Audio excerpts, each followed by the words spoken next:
This is CBS Eye on the World. I'm John Batchelor. I have a guide to take us to Sepphoris in the north of Israel called Galilee.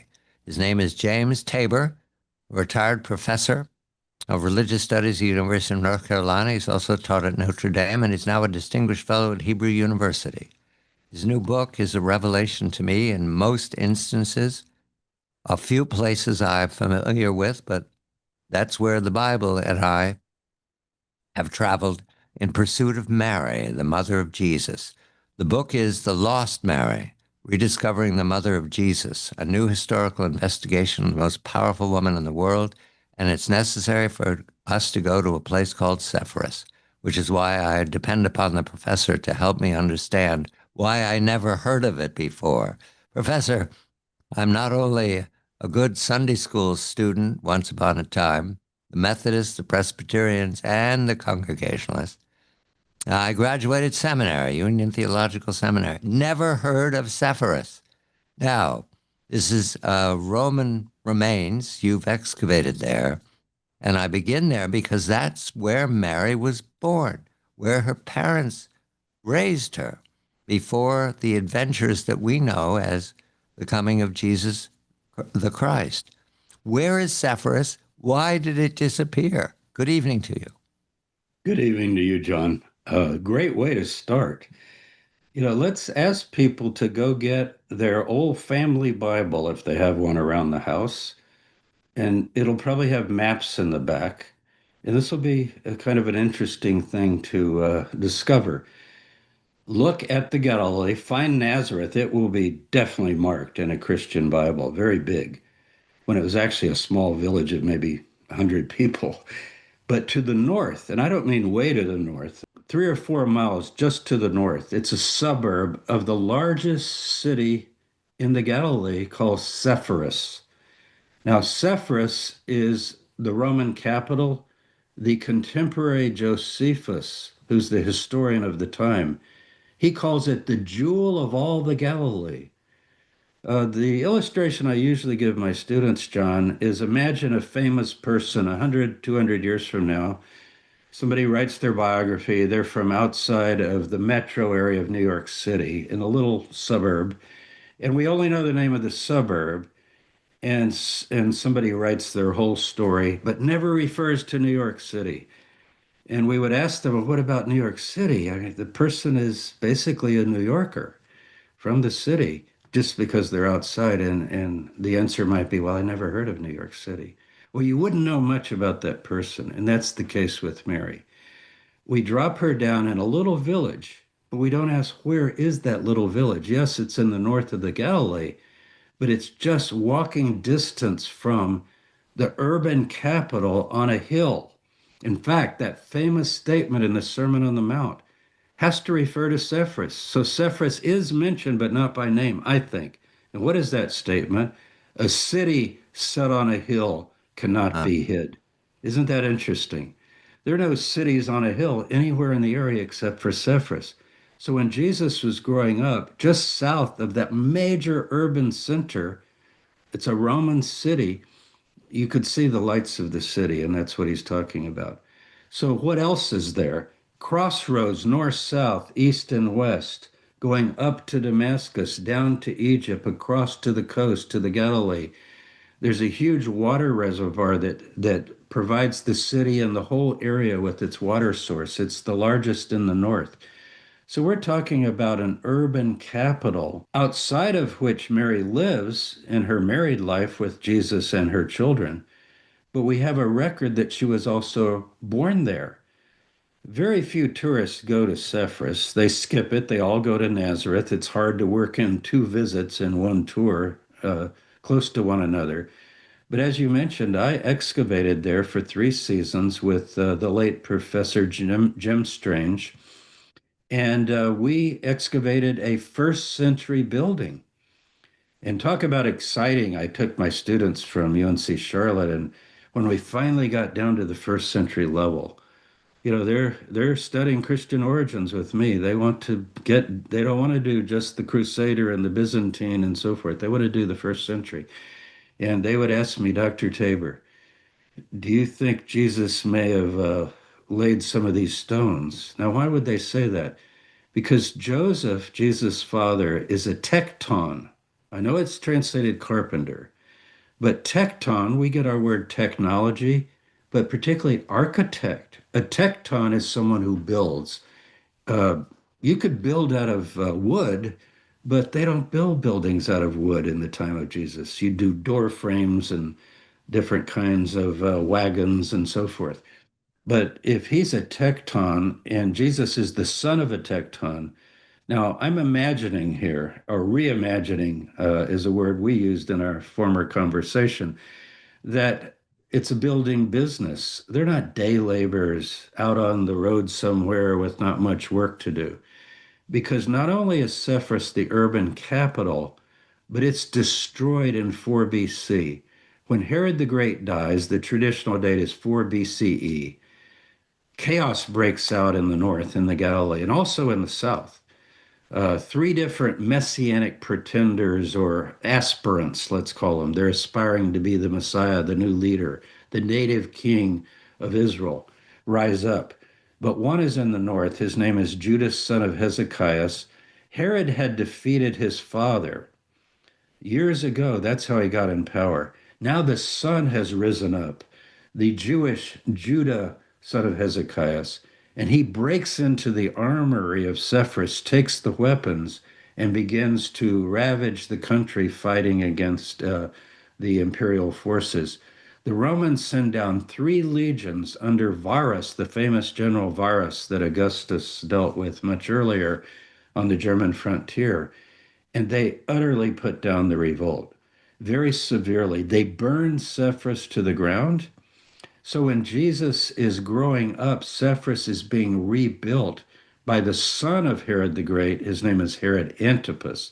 He's the one who beheads John the Baptist later. So we know him well in the New Testament. So Herod the Great is dead. Revolt breaks out. Josephus, again, the historian that we rely on for this period, he's Jewish. He writes in the first century, knew the emperor, and so, he's well informed. He says that they crucified 2,000 people up and down the road from Galilee on south.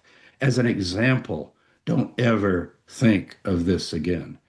So Mary, let's put Mary in the picture. She was born in Cephas. You can visit the ruins of what they say is her house. We don't know. There's a Byzantine church over it and now a Crusader church. But the sisters there are quite sure that it's Mary's house. And if you ask them, well, why does everybody go to Nazareth? They would say, well, this is not very well known. It's the home of Mary's parents, Joachim and Anna. How many churches of St. Anne are there all over Europe, all over America? And most people don't even know who's St. Anne. Is she some medieval nun or somebody that was made a saint? That's Mary's mother. That's Jesus's grandmother. This is the woman who bounced Jesus on her knee, I like to say, and held him tight and kissed him as the little boy. So we're trying to rediscover the historical Mary. So let's put it together. Joseph is a builder, probably a stonemason, I would say. Why would I guess stone? Because these buildings are built of stone. The floors are stone, everything is stone. And if you're a builder, you're working with stone. Also, though, how many times did Jesus use building images? Yes, he talks about agriculture, but he says, if you're building a tower, you need to dig deep around the foundation. And why would he bring this up? It sounds like he's quoting his father and he's experienced in this. So let's just call him a builder. But what is he building? Well, Cephas is being rebuilt as Jesus is coming of age. People talk about the lost years of Jesus. Did he go to India? Maybe he went to Egypt. He got the wisdom of the ancients and then came back. I think he's getting up at 4 o'clock in the morning, John. They're walking to Cephas. I remember the day I was with my students at Cephas, and they said, Dr. Tabor, could we walk to lunch? We quit around noon or 1 o'clock, and then because it's hot and you start early in the morning, like 4 o'clock, you're at the site ready to dig. And I said, let's do it. Because sometimes people say, well, I wonder if Jesus could have ever walked to Sepphoris.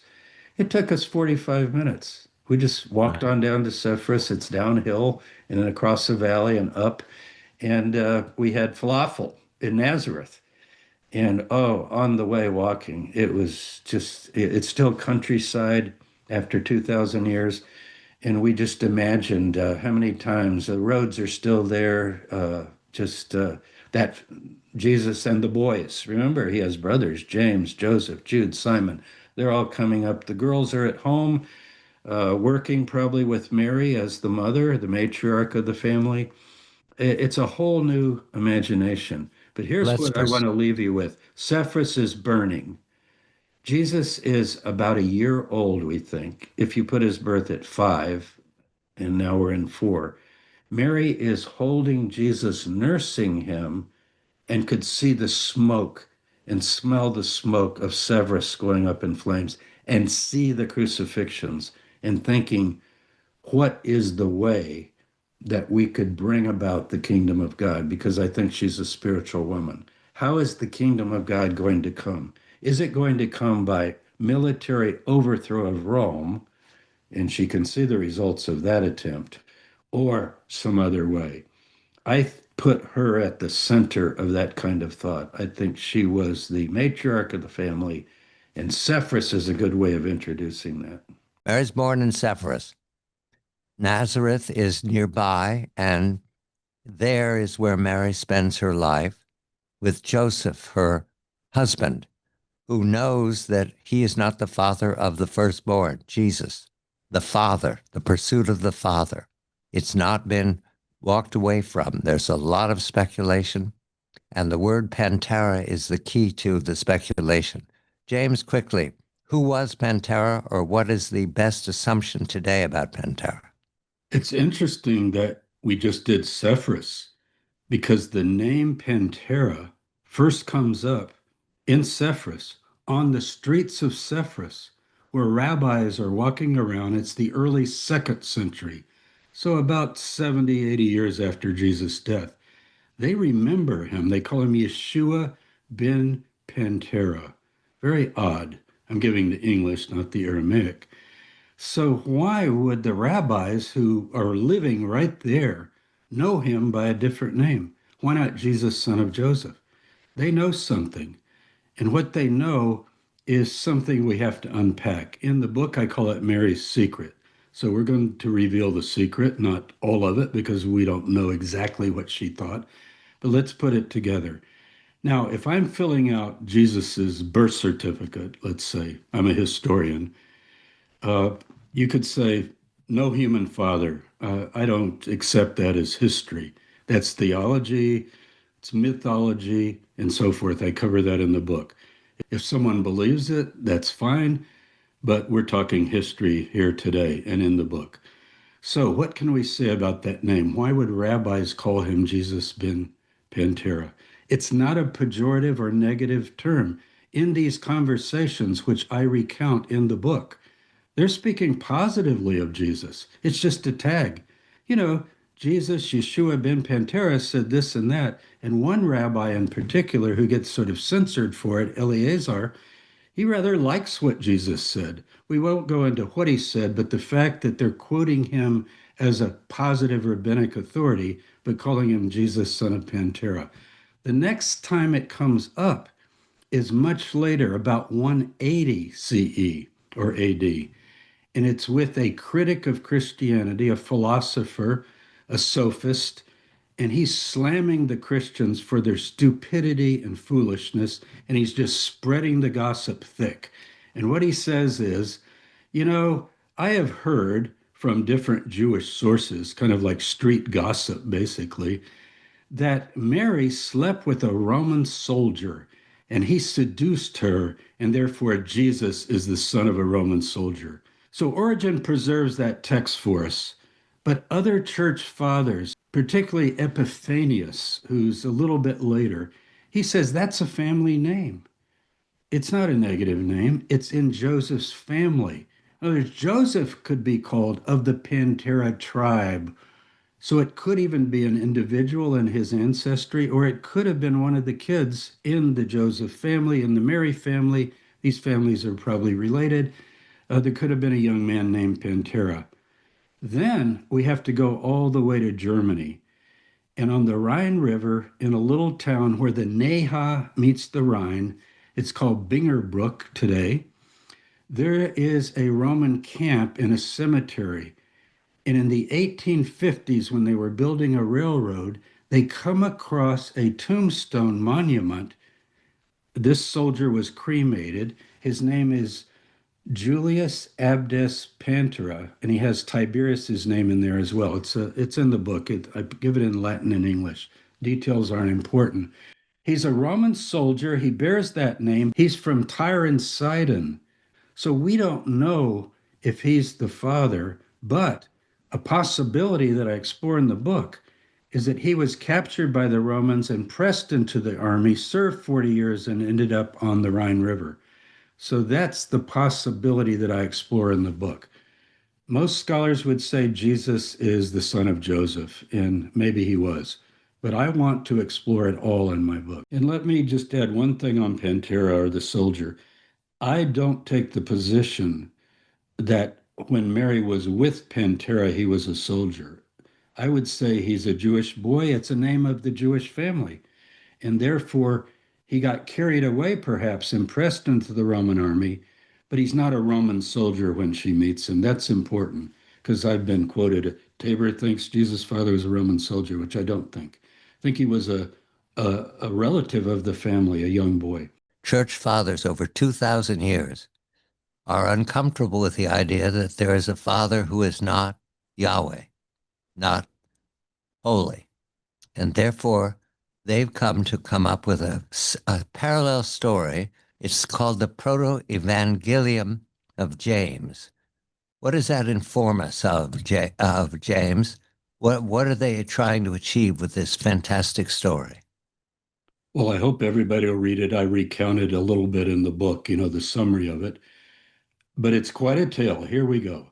Little Mary, daughter of Joachim and Anna, she's so holy we send her to the temple in Jerusalem. And she grows up almost like a Vestal Virgin, that they had in the Roman temples, untouched, completely non sexual. Then she becomes 12 years old. During the time that she's there from 3 to 12, when she starts her menstrual cycle and becomes a woman, they got to remove her. She's so perfect, living like a little angel in the temple. And then she becomes pregnant. And when she becomes pregnant, there's a Hora in the town. She's back in Sepphoris in the Nazareth area. And they think, well, she's married to Joseph, but who's the father? Because Joseph is saying, I'm not the father. And so they actually examine her, and the physical examination is described. And they say that, nope, she's still intact. So no man has touched this woman. So with that goes the children. We've got James, Joseph, Simon, Judas, and a couple of girls, maybe two or three women that are named as sisters. Where did they come from? Because Mary now becomes what's called a perpetual virgin, ever virgin. She never has sex in her whole life. Joseph is pictured as an older man. Maybe he's in his 80s or 90s, kind of caretaker father. And all those kids are his. So they're not Jesus's brothers. They're not Mary's children. And in the book, I say, if they were Mary's children, which would be the normal interpretation? Matthew 125, remember that. Joseph knows Mary not. He knew her not until she had brought forth her firstborn son. So he did not have sex with her initially, but when they got married, he did. And the children, I would argue historically, are Mary's children. And many Catholic theologians would go along with that as well, and historians. So these children are stepchildren. Now, in the Latin church, Joseph can't have sex either because he's too holy. It's this whole thing that sexuality is a lower level of humanity.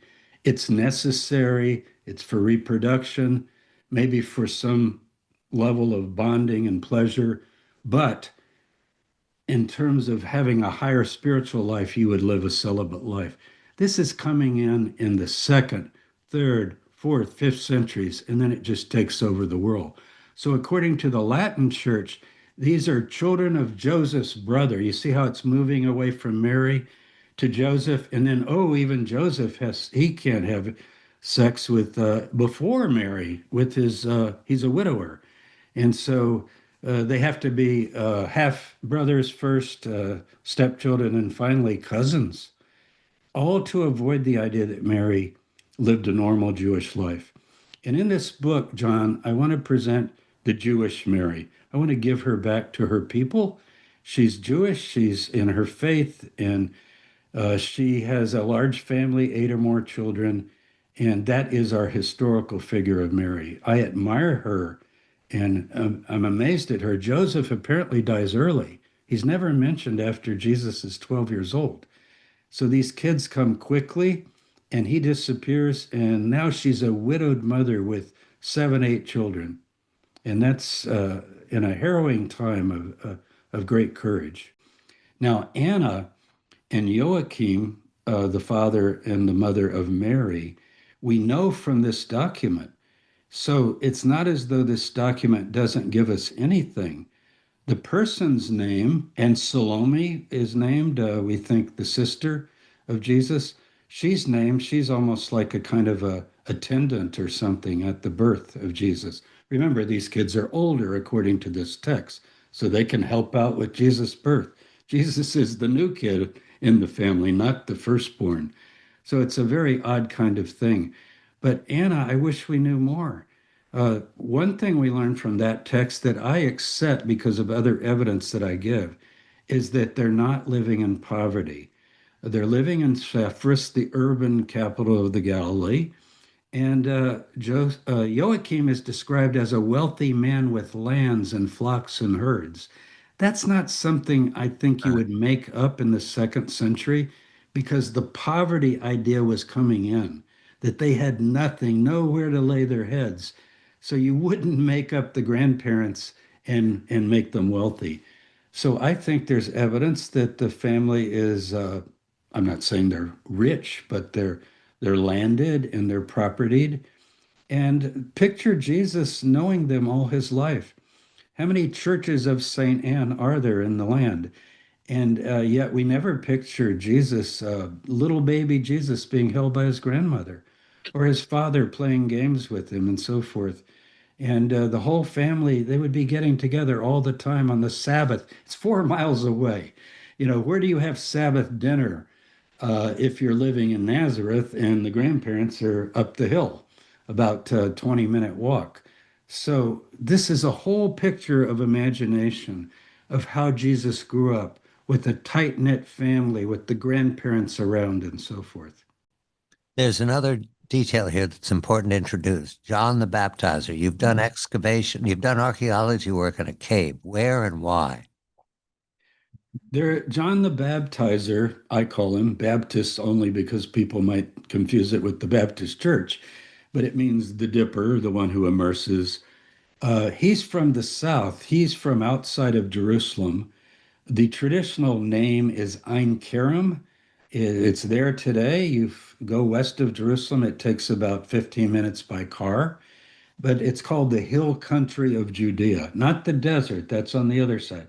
This is the hill country. So when Mary discovers that she's pregnant, she flees, it says. It uses the word, this is in Luke. She makes haste, the King James, to the hill country of Judea to see her relative, she's called Elizabeth. Aunt, uh, I think would be a good guess, maybe related to Anna. And she finds refuge there. Now, if you do the chronology, it is amazing, John. Elizabeth is the mother of John the Baptist. And if you work out the dates, Mary leaves after the birth of John. So here's a new image. I've never seen it where Mary, the young Mary, pregnant with Jesus, 3 months behind John, is attending at the birth of John. So where we excavated is just right there in the valley of Ein Kerem. It's a place called Suba today. It's mentioned in the Hebrew Bible, and there's a cave there. And that cave is actually mentioned, I believe, in the Proto-Evangelium of James. So you see how this is all connecting because Herod the Great wants to kill the children, remember? And well, John the Baptist also would be a child that was born in that time. They're going to be after him. And she hides in a cave. And we have, we think, discovered the cave of legend at least. But you know what it has on the walls? It took us 5 years to dig down and expose it all. It has the earliest art, pictures of John the Baptist, his head on a platter, a sword, three crosses. So it's later Christian, but they're remembering this as the cave of John the Baptist. And it's a reservoir full of water where you could baptize. So that's interesting as well. At Golgotha, at the cross, as Jesus is in pain, and he makes a remark to Mary and one other person with Mary. The disciples have run away. And therefore, who is it that's standing there that Jesus asked to take care of his mother? James Tabor points out that it's James the brother. Therein lies a problem. And it can't be solved if Jesus is the product, is the creation of a woman who was never known or having a husband or a father of her child. And James becomes critical. What do we need to know about James at Golgotha? Was he ready to take up the burden of the disciples? Well, look, John, everyone knows who knows anything about the Bible something that's not true. And that is this unnamed disciple. He's called the disciple that Jesus loved. He's at the Last Supper. And that's when he's introduced. He leans on Jesus' breast. Everybody knows that's the fisherman, Peter, Andrew, James, and John. That's John the fisherman, right? Yet, that tradition doesn't start until Irenaeus in 180. When I teach my students, when I lecture, first question I get, well, wait, we all know that John the fisherman is the beloved disciple. And I ask, would Jesus hand the care of his mother and the large family with those brothers and sisters, those young ones coming up, over to the fisherman when James, his blood brother, who drank the same milk as one of our texts says, brother, we drank the same milk together, they're bonded together. We have a lot of texts on that.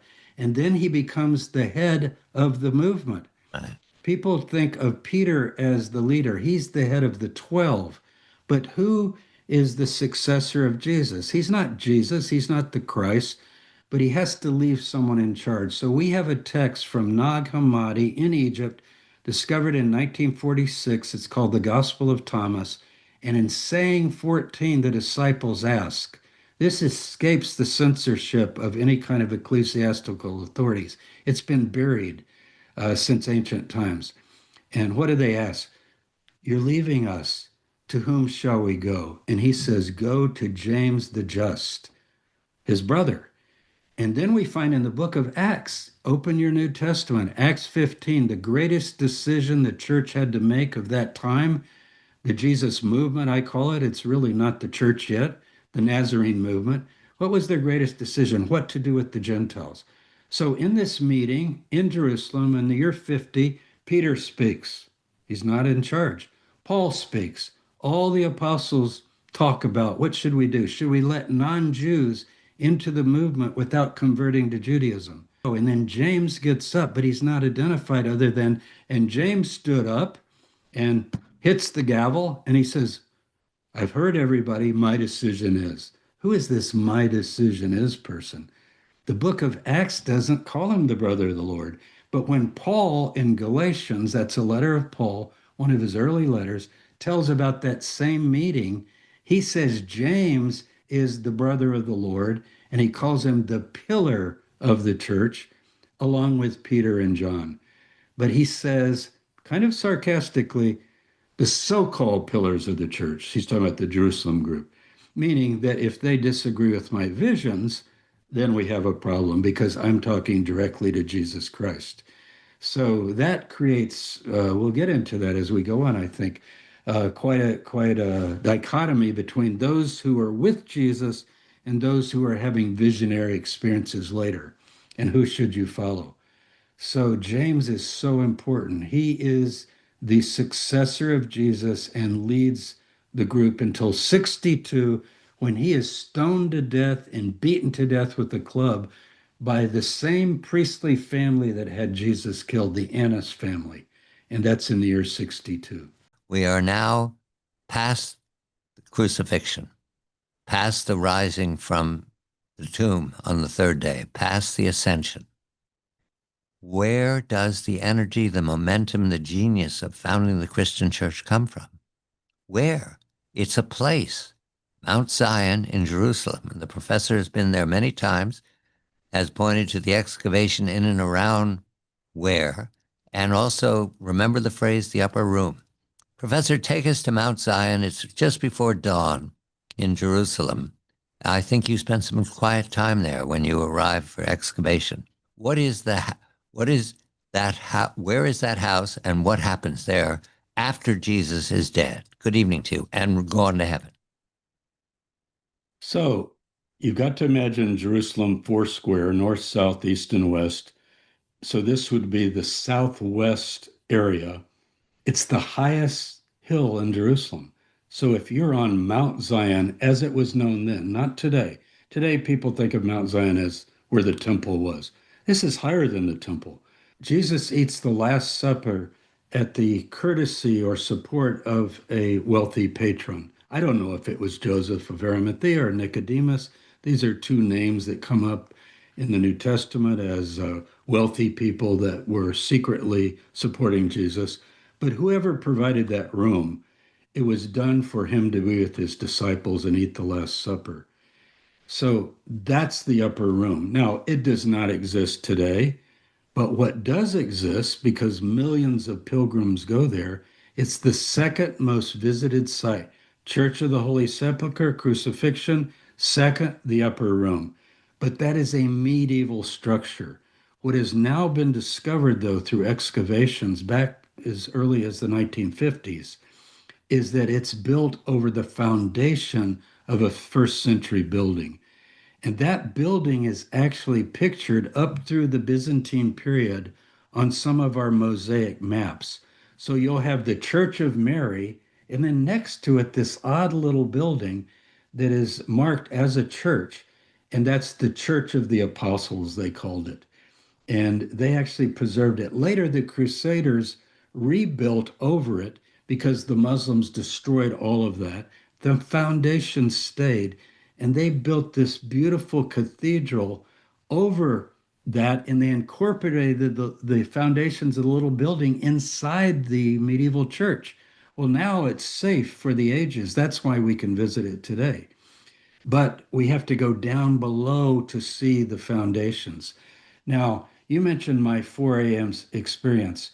We're digging, I've been digging for over 10 years, just down the slope, another wealthy house. Not the upper room, that's a sacred site now, but there are dozens of these houses. They're in the upper city. They had a beautiful view of the temple. If you're wealthy, you would have such a mansion.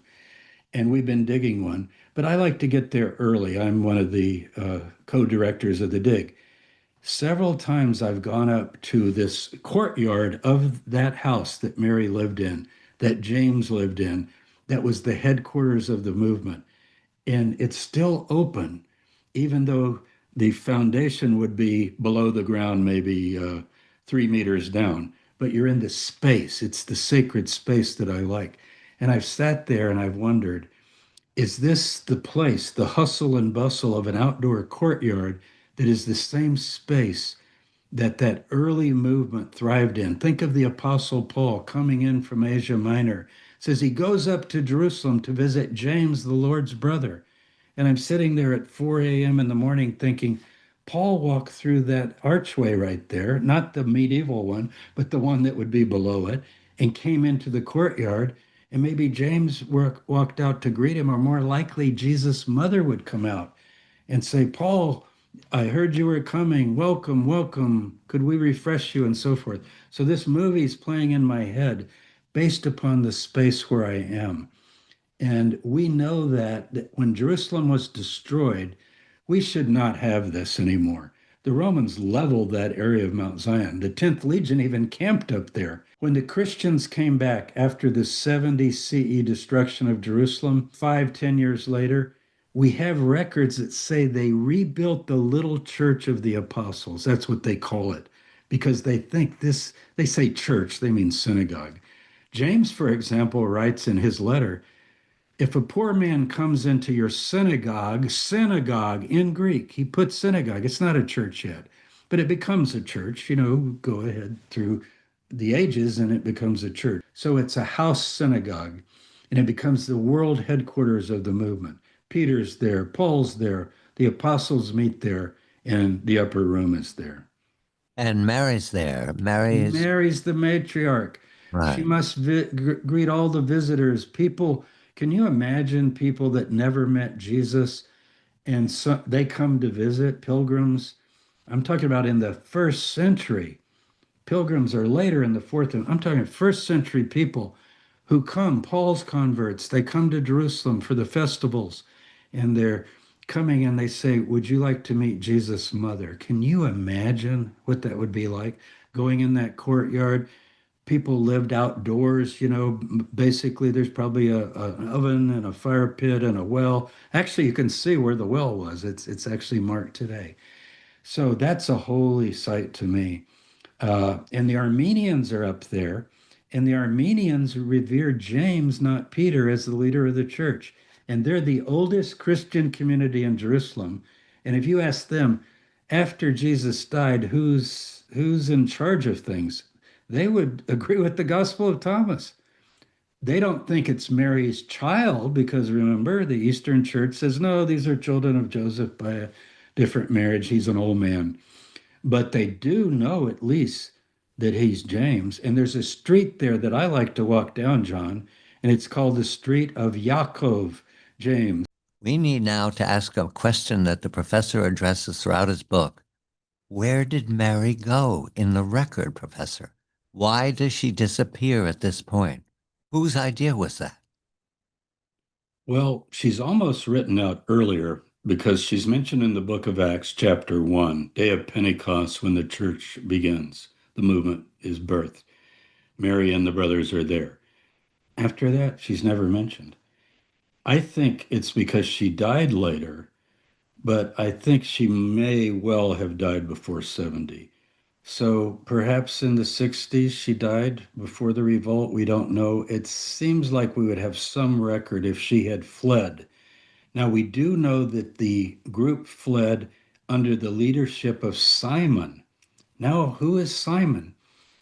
Church fathers go, oh, that's a cousin. Remember, Mary can't have other children. But think of the children: James, Joseph, Simon, and Jude. We have a letter from Jude. We have a letter from James. We've been talking about him. Who's this Simon? Apparently, Simon is the one who then takes over from James. And they go across the Jordan. And I say in the book, I call it a Jesus hideout in Jordan. The country of Jordan today, across the Jordan River, it's up in the north, and it's not too far from where John the Baptizer used to hang out and hide from Herod the Great. And I've been there 3 different times, and it's this beautiful wadi, this ravine that goes down and down, and then you get down in the lower part, and it's just full of caves and first century pottery all over the place.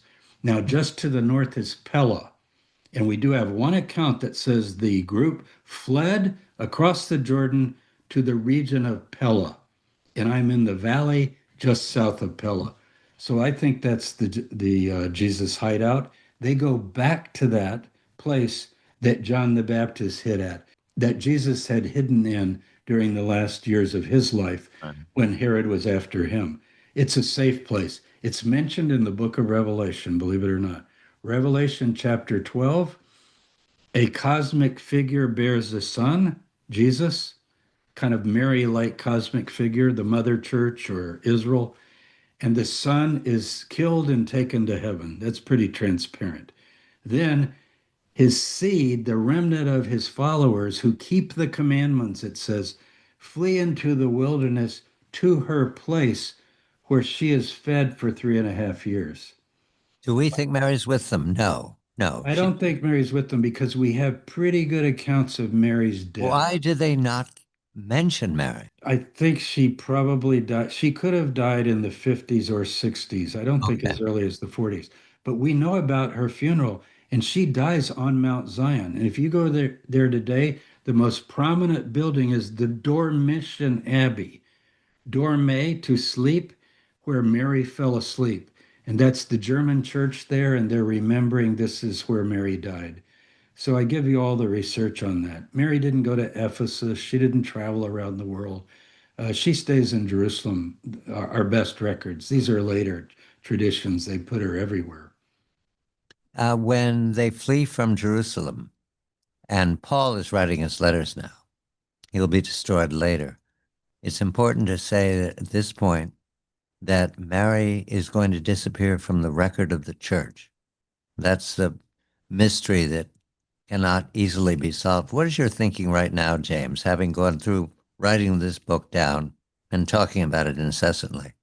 Is there a moment when we can say Mary's important to the house on Mount Zion and then she's no longer important? Do we know where that is? Unfortunately, I think she is written out of the story almost entirely in the New Testament. When Paul goes and meets James, he didn't say, and I saw Jesus' mother, but he certainly did. That's very early on. And in the book of Acts, as I mentioned, you name the apostles and they appoint a successor to Judas by the name of Matthias. And then the author just says, and Mary and the brothers were there. I mean, it's not a very notable reference. And then she's never mentioned again.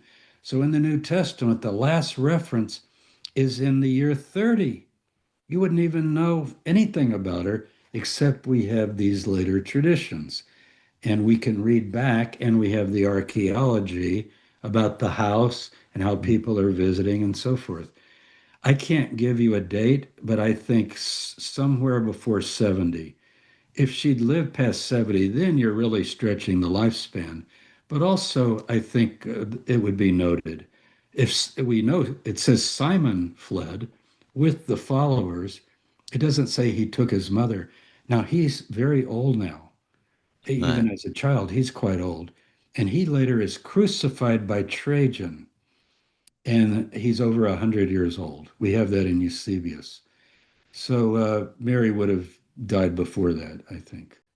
All the storytelling 2,000 years ago, we now come to the 21st century and the discovery of ossuaries in Jerusalem.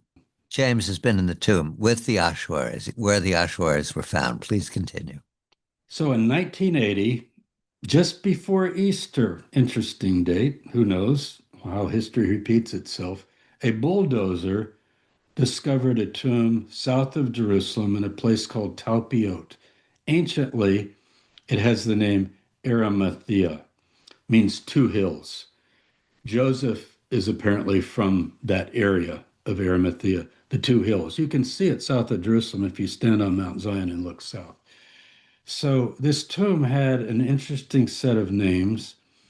The Israelis who discovered it at the time just thought, well, the names are common, but guess I'll give you a few of the names. Jesus, son of Joseph. Now, that would have caused some attention.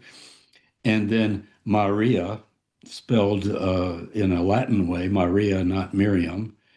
And then a Mariamne and a Matthew and a son of Jesus. His name is Jude, son of Jesus. And there were six inscribed names, and one of them is Yosei also. So those are the six. Now, Yosei is a nickname used in the Gospel of Mark only. In your Bible, you'll read it as Yosis. They put an S on it. That's Greek. So let me tell you the verse. Mark 6, verse 3. You can look it up. They're talking about Mary's kids. This is in Nazareth. And they go, we know Mary. Jesus is the son of Mary, and his brothers, James, Yosei, Simon, and Jude. We know these boys, and we know his sisters. Well, guess what? Yosei is a very rare form. It's not like Yossi. Today, Yossi is just like Jim for James. but Yosei is rare. It's only on one other ossuary. So it's a nickname that apparently Jesus' brother had. Plus, so we've got Jesus, we got his brother Joseph. Well, look, if Simon took over after James died, why didn't Joseph take over? He's second because he's dead. He's in the tomb. So we began to think. Now, this is all the way to the 1990s. The tomb is ignored, it's closed up, and several of us got interested in it, including James Cameron, the filmmaker, and Simca Jacobovici. He's won 3 Emmys for documentaries. I was the academic advisor for the film, and we said, let's go back in that tomb. Let's study this again. Let's do stats on the names. And what we found was that the individual names are somewhat common. Joseph's is very common. Mary's very common. But it's not Joseph, it's Yosei, the nickname. And when you do the cluster, no other tomb in Jerusalem, of the 600 tombs that have been opened, and the 3,000 ossuaries are bone boxes. It depends on your size. They're the length of the femur bone and the width of the skull. So a child would have a small bone box, and they would put the body out for a year. And when the flesh and organs had decayed, they would gather the bones, put them in an ossuary, and often write the name on it. Sometimes they knew who was in each one, but it's for the family to remember. This is Yeshua ben Yosef or Bar Yosef in Aramaic. So that's we found there were 10 ossuaries. Some of them were probably wives of some of the people in the tomb, maybe an unmarried sister. You don't ever find a tomb with every ossuary label, but 6 out of 10 is a lot. However, the 10th one we can't find anymore. It's gone. And the Israeli Antiquities Authority says that it was put out in the yard somewhere of the storage unit. It wasn't important, and it just disappeared. But in 2002, remember 1980, the 1990s were doing our work in the year 2000. And now in 2002, another ossuary shows up that was discovered in the 1980s. And it says, James, son of Joseph, brother of Jesus. Wow.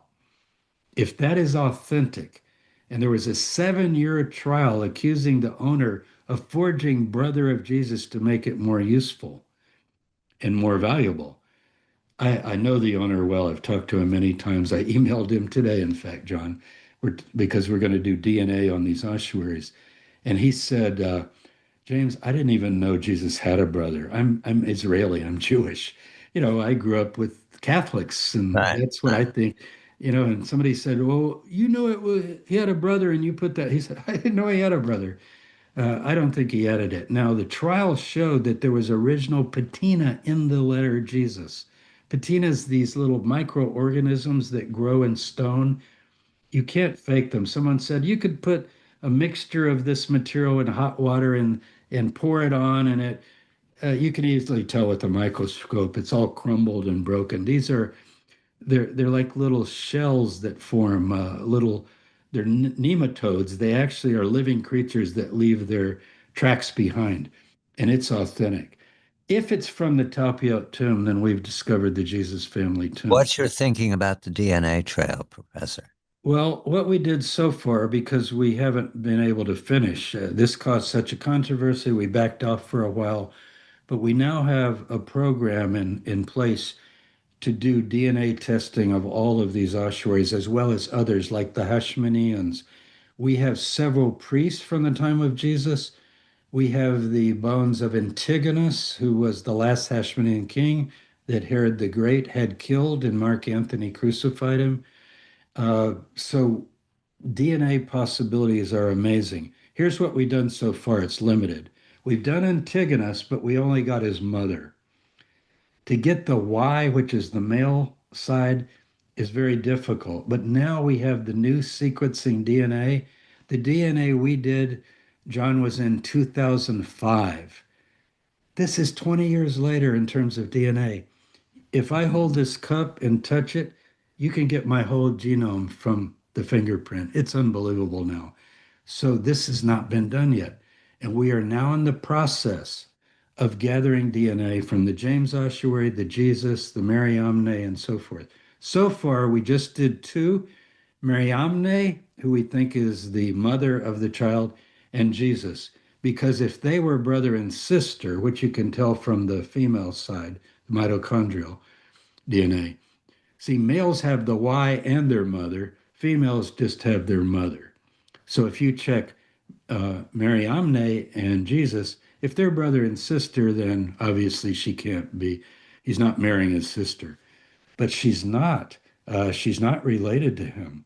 So she could very well be the mother. We now have evidence that when you first went in the tomb, they have these niches around the tomb. They go around two on each side of the three sides. It's like a U shape. And in the first niche, as you go in, we can now say with some confidence it was Jesus, Mariamne, and the kid. Because the kid is small and we have drawings of where they were. They're the only three that would fit there. Well, that makes sense. The family you put together, you see. Now, it doesn't, I want to add this, it does not disprove the resurrection of Jesus. Because people say, oh, you're just trying to find the bones of Jesus. Paul didn't care about bones. He talked about those who sleep in the dust will arise. You don't have to collect your body parts to have Christian resurrection. Christian resurrection, when you remember in 1 Corinthians 15, John, you took this in seminary. What kind of a body will it be? He said, I can't tell you what kind of a body. He's not talking about the physical body. He says there's a flesh and blood body and there's a spiritual body. So some Christians are so bent on the idea that if you found the tomb of Jesus, that would be a disaster for Christianity. I think it would be proof actually that the family existed, that some of these things we know are confirmed by archaeology, and you can still believe in the resurrection. That's another question entirely that science can't touch. But according to Paul, he saw Jesus. What did he see? He says, I can't tell you, but he was glorious. He was a life-giving spirit, but he doesn't say he was 5'8" and had a beard, and he doesn't describe him as a physical guy up in heaven. So many Detail. Christians believe that today. I think they understand that. When you say it's spiritual, it doesn't mean it didn't happen. It means it's not resuscitating a corpse. That's what it means. Quickly, Professor, just a detail. To have a tomb like that, does that guarantee prosperity beforehand? Oh, I see. Like the people that owned it would. To have a cave tomb carved out of rock does mean that you're in a better class than the poor people that were put in trench graves. But around Jerusalem, you could, as a family, own land and carve your own tomb. I see. So you don't have to be ultimately rich. But notice who takes care of the burial? Joseph of Arimathea. And the first tomb Jesus is put in is just near the place of crucifixion. Then he's reburied. They come and take the body and rebury it. And Joseph buries it on his own property. And very likely it could be that tomb south of Jerusalem. If you add James, I would say, the names individually you can argue about, but the cluster, I can tell you this, of the 600 tombs and the 3,000 ossuaries, there's no other tomb that could even arguably be the Jesus family tomb. It's not like there are 10 other tombs that are sort of like this. You'll hear that often. Oh, there are tombs all over. Yeah, there are tombs all over with a Joseph or a Jesus. There are 19 of those, 19 Jesuses. But this has all the names together. That's the difference. All the storytelling 2,000 years ago, we now come to the 21st century and the discovery of ossuaries in Jerusalem. All these stories. What do we need to know about what Jesus said, what John the Baptizer said, what James said when he took over control of the church, what Mary taught her son, and Mary's friend Elizabeth, what she taught her son? Matthew, Mark, Luke, and John. Mark is the oldest. It's around 70 AD when the temple was destroyed. Matthew and Luke are important here. How did the reasoning come for the Q, what you call the Q, the source of Jesus's teaching, Professor? How do you reason it? This was discovered not in a cave. It's not like the Dead Sea Scrolls. It's in your own Bible, and it's very simple. Matthew uses Mark as his narrative. Luke uses Mark as his narrative. You can get a gospel parallel and just see story after story. They rewrite them, but it's the same story. So healing the paralyzed man and so forth. In Mark 2, that's told by Matthew and Luke. But Matthew and Luke have material in common that's not from Mark. So in the 1830s, 40s, 50s, German scholars extracted that. Nobody had ever thought of doing this. It's another source. If they have it in common, one could be getting it from the other, or it could be an external source. I think it's an external source because when you print it all out, depending on how you count it, I count it as about 51 pericopes or sayings of Jesus, little sections of teaching, kind of like the Gospel of Thomas. There are about 50 of them. And it's teachings of Jesus. It's not narrative. It's not he went in the synagogue and he cast out a demon, he did this. That's Mark. It looks like a compendium of the teachings of Jesus. So it would probably date as early as Mark, maybe before Mark. You would expect, just as the rabbis did that fled Jerusalem, you mentioned earlier, they're writing down the teachings of their rabbi, Yohanan ben Zakkai, who led the community after 70. Well, the Jesus followers are also going to be preserving the writings of their teacher. Now, I don't care if people call it Q, Y, Z, X. People say, well, I don't believe in Q. It's very popular today to question Q. Well, do you believe in the material that Matthew and Luke have in common? Because it's in the books. Pull it out, read it, and you will be amazed. Because for most Christians, this is the profound material that we remember. We call it Sermon on the Mount material, right? And then we go to the book of James. About six or eight of the sayings that are in the Q source or the Q material, the extracted material, are also in the book of James. So you got James's brothers saying, don't swear at all, right? And the tongue is very dangerous, and watch what you say. And you go to Jesus, and then you go to John the Baptist. People don't realize this. In Q, John says this: if you have two coats, share with him who has none. If you have food, share it with those who have nothing to eat. You could read that in a church and people, oh, yeah, I love to hear about Jesus and what he taught. No, that's John. John, Jesus, James, they're together. I'd like to add Mary the mother and Mary Magdalene. That's been my 40-year career, rehabilitating and remembering those five people, because that's the Christianity before Paul. Nothing against Paul, but Paul is coming from his own experiences. He never met Jesus, and the book is about that period. What your story does, Professor, is it puts together four very important historical figures: Mary, John the Baptizer, Jesus Christ, and James, James the brother. Those four are in those sayings. Who taught them? You can presume the mothers taught them, can't you, James? I think it's a no-brainer. How about the hand that rocks the cradle? I think it's such an insult to her. Look, she's been robbed of her Jewishness, of her seven or eight children, of her motherhood, of her womanhood, of her sexuality, where now she's the heavenly being. And you go with the Evangelium of James, we mentioned, she doesn't even eat. Oh, look, the church fathers, I'm sorry to mention something indiscreet, but they say she didn't even go to the toilet because she just ate perfect food and just drank They, enough. This is they just thought they made her into an angel. They made her into a non-existent person. I want to give that back to her. Well, I'm not going to rob from her the inspiration of a mother that raised this extraordinary family, who saw those 2,000 people crucified, Sepphoris burning. We started with that, holding a Davidic child and thinking, that's not going to happen to my child, because we're not going to take up arms. We're not going to conquer Rome. We are going to bring the kingdom of God in a different way. And what does Jesus say? Don't look here or there for the kingdom. The kingdom is within you. The kingdom is right now.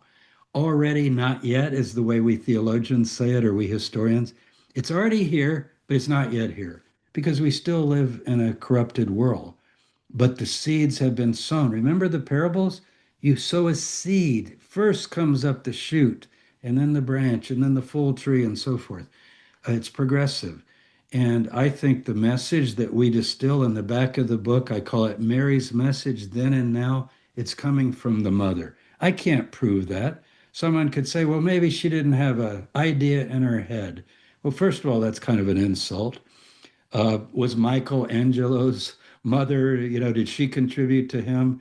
We've got an historical Jesus. Now we had to have an historical mother. The Lost Mary is the name of the book.